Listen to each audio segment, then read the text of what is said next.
নমস্কার বন্ধুরা, মিনতি রান্নাঘরে সবাইকে সুস্বাগতম। তো আজকে আমি পাবদা মাছের একটা রেসিপি করে দেখাবো। তোমরা বাড়িতে হয়তো সবাই বানিয়ে খেয়েছো, কিন্তু আমি কীভাবে করছি সেইটাই আজকে তোমাদের মধ্যে তুলে ধরবো। তো অল্প নুন দিয়ে দিচ্ছি অল্প হলুদ গুঁড়ো আর অল্প সর্ষের তেল। সর্ষের তেলটা দিচ্ছি কেন বন্ধু, আঁশবিহীন মাছ কড়াই দেওয়ার পরে ফাটতে পারে, তো এটা আমি দুই সাইড মাখিয়ে নিচ্ছি। তো নুন, তেল আর হলুদটা দু পিঠ আমি ভালোভাবে মাখিয়ে নিয়েছি। তো চলো এবার মশলাটা করে নিই।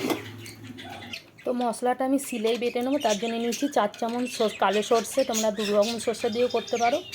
6টা আমি আমন বাদাম নিয়েছি, তোমরা পোস্ত দিয়েও করতে পারো। আর 5টা কাঁচা লঙ্কা নিয়েছি, আর অল্প নুন দিয়ে মশলাটা পেস্ট করে নিচ্ছি।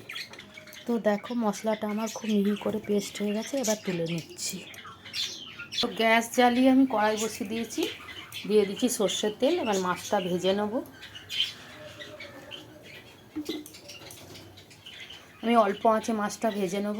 তো তেল গরম হয়ে গেছে, ওই তেলের মধ্যে আমি অল্প নুন দিয়ে দিচ্ছি, কেননা মাছগুলো ভেঙে যাবে না, গোটা গোটা থাকবে। তো সব মাছগুলো আমি এইভাবে ভেজে তুলে নেব, সুন্দর করে এই যে ভেজে তুলে নিচ্ছি। তো মাছটা আমি সম্পূর্ণ ভেজে নিয়েছি। ওই তেলের মধ্যেই দিয়ে দিচ্ছি কালো জিরে, দিয়ে দিচ্ছি কুচনো পেঁয়াজ। অতি সহজেই এই রান্নাটা হয়ে যায়, তোমরাও করতে পারো। গরম ভাতের সাথে খুব ভালো লাগে খেতে এই পাবদা মাছের সর্ষে ঝাল। দিয়ে দিচ্ছি টমেটো কুচনো, দিয়ে দিচ্ছি নুন, কেননা সর্ষে বাটাতেও নুন দিয়েছি আর মাছেও নুন দিয়েছি, সেই আন্দাজ মতো নুনটা দেবো। দিয়ে দিচ্ছি লাল লঙ্কা গুঁড়ো আর দিয়ে দিচ্ছি হলুদ গুঁড়ো। কষিয়ে নেবো ভালো করে। দিয়ে দিচ্ছি অল্প আদা রসুন বাটা। এটা আমি কষিয়ে নেব যতক্ষণ টমেটোগুলো না গলে, ততক্ষণ অবধি আমি কষাতে থাকবো, কেননা কাঁচা গন্ধ থাকলে মাছটা টেস্টটা ভালো লাগবে না। তাই আমি ভালো করে কষিয়ে নেব। দিয়ে দিচ্ছি সর্ষের পেস্টটা, আর কালারের জন্য কাশ্মীরি লঙ্কার গুঁড়ো চাইলে তোমরা দিতে পারো, না চাইলে না দিতে পারো। টেস্টটা ব্যালেন্সে রাখার জন্য আমি অল্প চিনি দিয়ে দিচ্ছি। তো টমেটো গলে গেছে আর মশলাটা দিয়ে খুব সুন্দর গন্ধ বেরোচ্ছে। এবার আমি অল্প ঝোল রাখবো, ঝোলের জন্য আমি দিয়ে দিচ্ছি জল।